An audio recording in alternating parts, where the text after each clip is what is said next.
Welcome to the Your Brilliant Difference podcast. I'm so excited that you're here with me today. We're going to do a special treat today. We're going to do something a little bit different.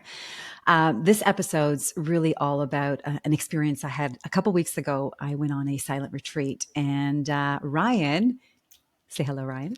Hi. Hello, everyone. We're going to actually turn the tables, and Ryan's going to interview me and ask me some questions about the retreat and the experience. And I'm excited and looking forward to sharing the insights that I'm hoping will also support you in your leadership and helping you really shine more brightly in your brilliant difference. But before we get started, I also wanted to remind you, if you haven't yet already, we are hosting a webinar all about workplace engagement and how you can show up in a way that's more authentic and integral, but really stepping up into the leader that you're here to be. And in the show notes below, you will find the link to register for the webinar. And so share it with your friends, share it with your colleagues. We're going to give you some really golden gems on how you can show up with more presence, with more leadership and more impact, and be more engaged, because your work needs you. We want you to have that impact, and we're going to show you the way in this webinar. So, Ryan, you ready to get started? I am. I'm really excited to get into your Awesome. experience and what you can teach everyone from it. Um, yeah, let's start it. So I guess right off the hop, what was the title and the theme of the retreat? And can you kind of give the audience and the listeners just a little bit of like an inside look into the meals and the activities and just kind of, a general overflow of what you did? Okay, awesome. So this was, I'm going to actually start with the impetus of the retreat was this moment of a lot of, sort of this post-COVID world that we've been living in.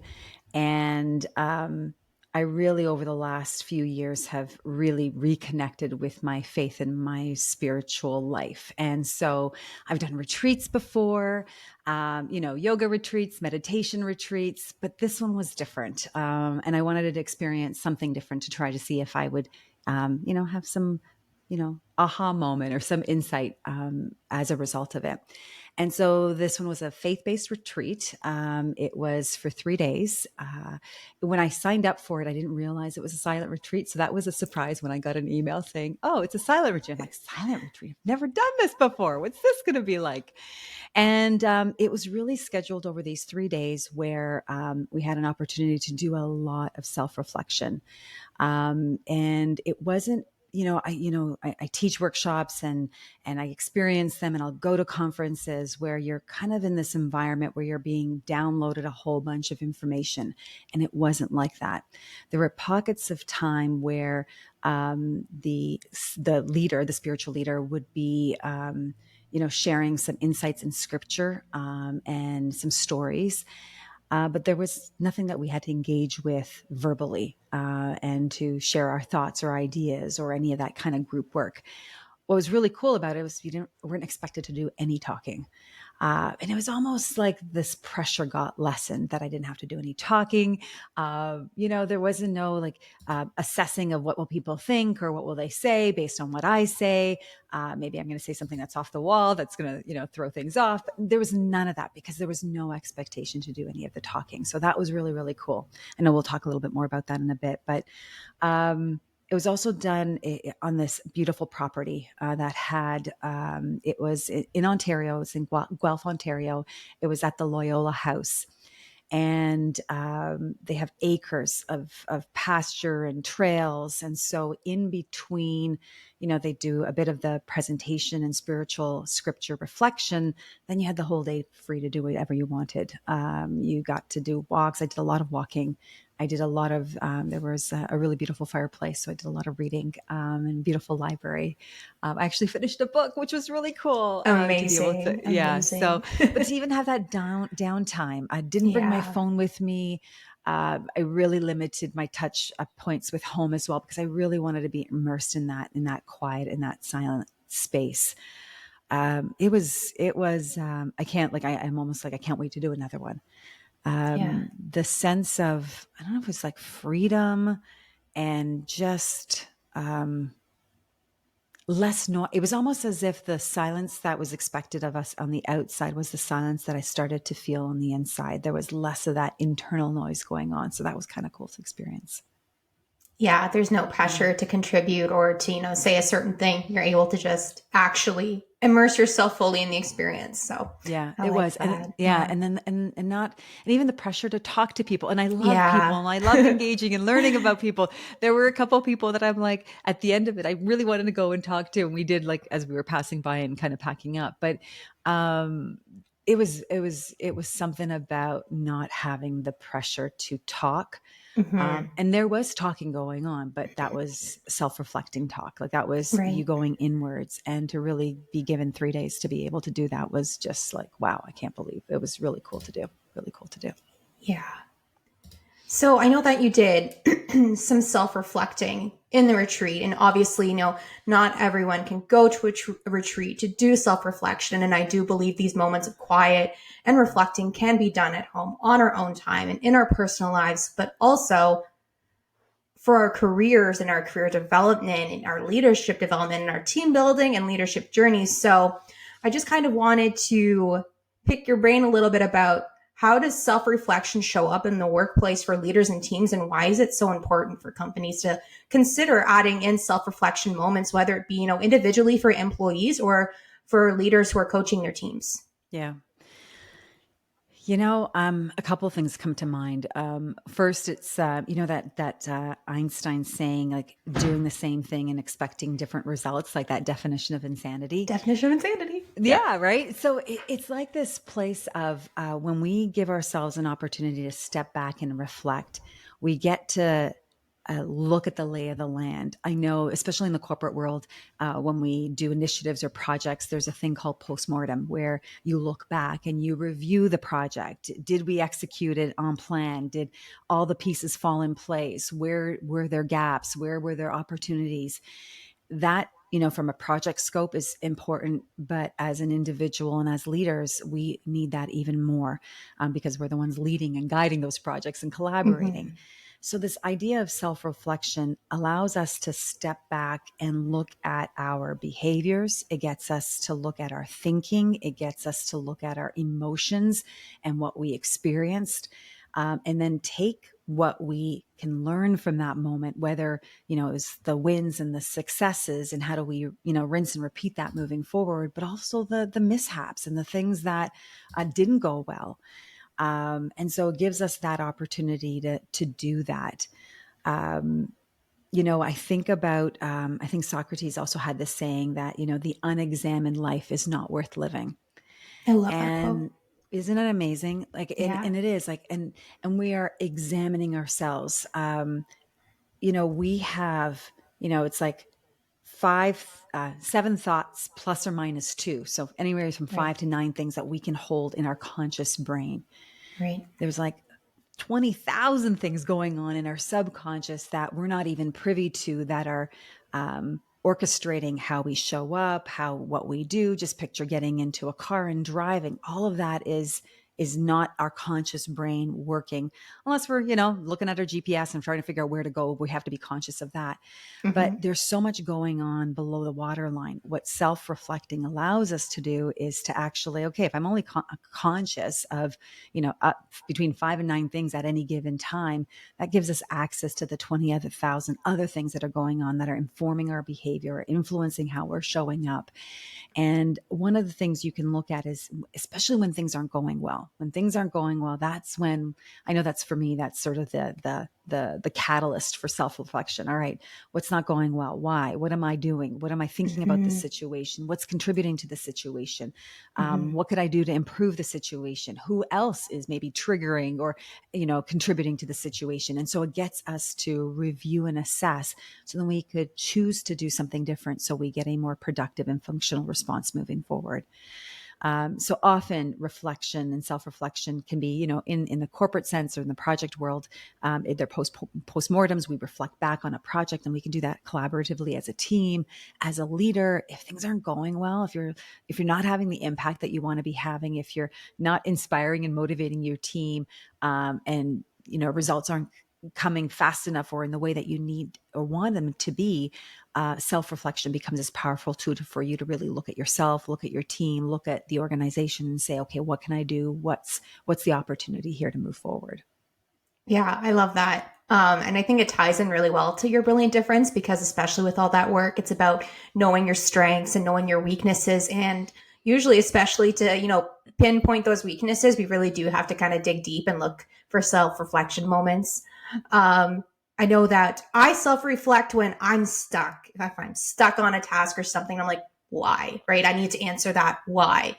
And so then often I'll actually go back to my brilliant difference story and be like, oh, this is why, because I'm a very shielded decision maker. So I map out all the lanes of the choices and I have to choose one. So I know sometimes I get into like a decision paralysis, right? So then knowing that I can then find ways to move forward. So yeah, self-reflection is a really powerful tool for productivity when stuff like that happens too. Absolutely, absolutely. And I think we all get it. And what it does is also increases our self-awareness. So now that we now understand how we're wired, like our brilliant difference Yep. helps us understand our wiring. There's these certain gifts and certain innate talents and ways in which each of us see the world, and they're great. But as you said, sometimes they can get in our way. And so when you can identify, okay, this is who you are at your best, and this is who you are at your worst, and what some of those contributing factors may be, having that clarity, like I've got my brilliant difference written here. It's like the other day, I'm pulling it up, I'm looking at it, it's like, oh, this is what I can do, and to get unstuck and to move forward. Yeah. And it just gives us a good compass as to the direction and how do we show up at our best by really reflecting on ourselves. Yeah, absolutely. Mm-hmm. Um, I guess this is a question I didn't really plan, but it kind of, it ties in well. What are like some work situations, that leaders or teams, I mean, I kind of also gave an example, when it gets stuck on a task, but what are some examples of situations where, self reflection and practicing that really comes in handy? Mm-hmm. When I think about a leader, and we'll use a leader with a team Yeah. member, with an Yeah. employee, they've got an optimal opportunity, especially when they are coaching, Right. when their team is stuck or they're looking to get from point A to point B. How do they achieve certain goals? Often, as a leader, we can jump in and guide them and give them instructions or advice on what about this and what about that. Why don't you try Hmm. this? Well, instead, what this can actually allow for is an opportunity for you to step back. And this is really, I believe, as a coach in those scenarios, you are promoting self-reflection. Like you're not there to look smart. You're not there to, drop golden nuggets of wisdom. And yes, you have that opportunity to do that. But what you're there to do is facilitate a conversation where your employee gets to think about their thinking. And so if you can just be very poignant around how you're asking those questions, so they're open ended, you're curious, you're not coming in and you can see where they're getting their knickers in a knot and where they're stuck and, what might be contributing to that, but actually let go of that story of that. This is what's happening and why they're stressed and why things aren't working the way they want them to be working. Let that go and actually, ask them, what do you think is contributing to this? What is getting in your way? What would success look like? Hmm. What would it feel like if this wasn't an issue? Let's reflect on a past situation where it might not be the same details, but what worked for you then, and then leaning into that brilliant difference. All right, Hmm. now let's pull out your brilliant difference and see how that can help you move forward. And again, all you're doing is getting them to think about their thinking, self-reflect on maybe past scenarios of what went well, what didn't went well, and how can they take those lessons now in this situation. But also, leaning into their brilliant difference and how could they use, the skills that they bring, those innate ways of how they solve problems and move projects forward. So I think, as leaders, we've got really big opportunity. What I find also, the better you get at coaching other people to guide those conversations around self-reflection, the natural thing is that you actually get better at it for yourself. Mm-hmm. So there's this, like, the way we learn by, taking in information. We learn by doing the task or activity. Um, the best way of learning is actually teaching it forward. And so if you can teach people how to self-reflect through your coaching, through your leadership, you actually learn that skill yourself. Yeah, I love that. So, obviously, like you kind of said, self reflection becomes easier the more that you do it. And just from personal experience from like corporate companies that I work with, it's definitely not, we don't really have those self reflection conversations a lot. I'm not speaking for every company. I'm sure there are some, people and leaders who do that. So, if someone is new to it as a leader, this question's kind of twofold. Why? Why? What is the purpose? Like, why should they actually start, injecting self reflection questions into their conversations and meetings with their team? And then what are the three benefits that they reap from it, whether it be for themselves, the company, or their team? Okay. So I'm going to first say, so you know how earlier I was talking about organizations, and part of one of the things that they can do as groups as self-reflection is these post-mortem reviews, right? Yeah. They don't happen. We know it's a good thing to do. Same with Yeah. self-reflection. We know it's such a good thing to do. We know that you're going to get new perspectives. You're going to have new ideas. You're going to have a way forward. You're going to have clarity on why you might be stuck right now. You're going to have, you're going to show up more authentically. You're going to show up with more integrity, all these benefits. But it's kind of like, we all know exercise is good for us. We all know that putting good food in it, in our bodies, gives us the right fuel so we can show up at our best. But then Mm-hmm. sometimes we don't do it. Mm-hmm. And it's the same idea. I'm going to say self-reflection is one of those things that is so good for us that we will do everything and anything to resist doing it. I think about my daughter often when she's got a problem. I'm like, "Did you journal about it? Like, did you journal about it?" Mm-hmm. And it's like, oh, and she gives me the eye roll, right? And then when I'm struggling with something, like, I just literally the advice comes back, "Mom, did you journal about it? Did you journal about it?" But there's this opportunity we all have that when we are stuck and when things aren't going as planned. Uh, it doesn't feel good, and we want to make it go away as fast as possible. Self-reflection is one of those opportunities we have where often, we can make the thing go away, that bad experience or that stuckness that we're feeling, by drowning ourselves in, the scroll a little bit, or maybe a glass of wine, or an ice cream or some chocolate, whatever it is, to like make the pain go away. But it really doesn't, because it just kind of covers it up. Mm-hmm. What we have an opportunity with self-reflection is that's actually the process of experiencing it, addressing it, and actually moving through it. So we're not Yeah. covering it up, that eventually this little thing becomes this big mountain underneath this rug that we keep dusting under. And instead, what we're doing is we're giving ourselves the opportunity to feel the pain. It's going to be Mm-hmm. uncomfortable, but we Yeah. know that as a result of that, we're going to win, and we're going to have success afterwards. Right. When I was at the retreat, one of the experiences I had was they're beautiful places to walk, but they had Mm-hmm. this. It was called the Stations of the Cosmos, and it started, I don't know, 15 billion years ago, when, Big Bang happens, and Mm-hmm. then, 13 billion years later, planets happen and stars happen, and starts the galaxy starts to create itself. And you're walking along these stations of the cosmos. And this was really cool. Like, this was a really, it was a self-reflective moment where you're Mm-hmm. just looking at the magnitude of how big this universe is, how creativity, how powerful, how there's this, I believe in God. So there's this God that created all this beauty around us. And I got to step into that and feel it and experience it by walking through these stations. But there was this one station, and it happened 67 million years ago, where, an asteroid hits the Earth and Yeah. obliterates everything. So all these beautiful things that had been created up until then, and we had, there were some animals, there were plants, there was vegetation, Yeah. there was animals in this, there was living organisms in the waters. All of that was destroyed. Mm-hmm.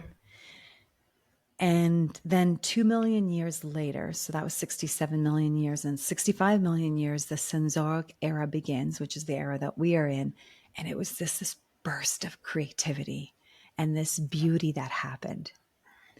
And it made me think about how often we can be in these, hopefully not often, too often, but there's Mm-hmm. these moments where we're in our rock bottom and Yeah. bad things happen and we're stuck. And that's that asteroid obliterates everything. Everything you thought was true about yourself, everything you thought was true about you at work or in the world. And we've all experienced that over the last few years is untrue. It's no longer exists. Mm-hmm. Um, and then there was this patience of waiting 2 million years, a long time. Then this moment happens where all this new creativity gets spun up. And it made me think of, and this is where the beauty of self-reflection, it allows us to process that loss, the grief, the what we lost as a result of the, post COVID, even like I think about Yeah. COVID and what happened after that, what we lost, like it gives us that opportunity. But then when we do that, it gives us the opportunity to start looking, okay, where do we go from here? What do we do now? Mm-hmm. And I think about, so I'm going to make that even more relative to our situation.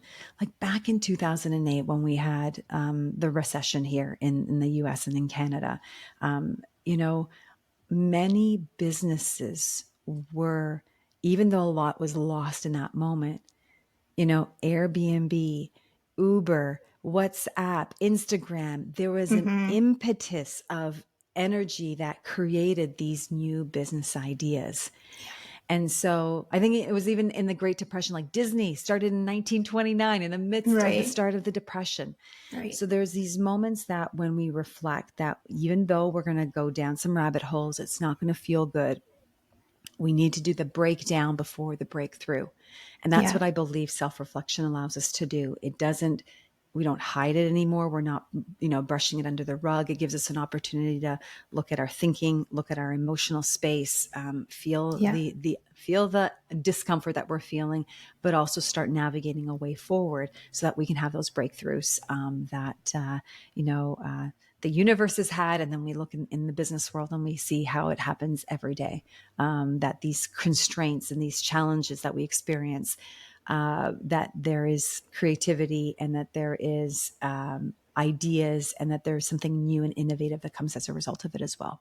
Yeah. So to pull out the bones and the roots of what Finca just beautifully said, essentially the biggest benefit for teams and leaders to incorporate self-reflection at work is it's really a remedy and a tool to persevere no matter which landscape or challenge you're going through. And I think that's so beautiful because you got to always keep moving forward and that's how growth happens. So thank you so much for sharing that.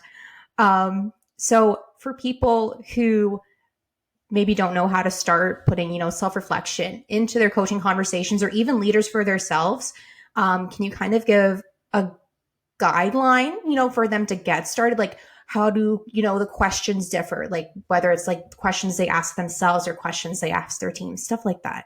Yeah.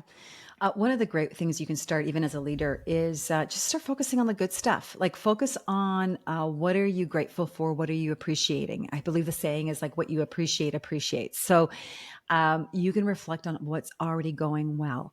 And that can start with a Monday morning huddle with yourself and your team, reflecting on the week before, what went well, what are your wins, what are your successes. And that's just already, you're looking backwards on that energy is going to propel the week forward.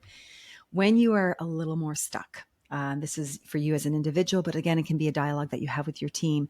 But I would get a pen and paper and 8.5 by 11 full scap paper.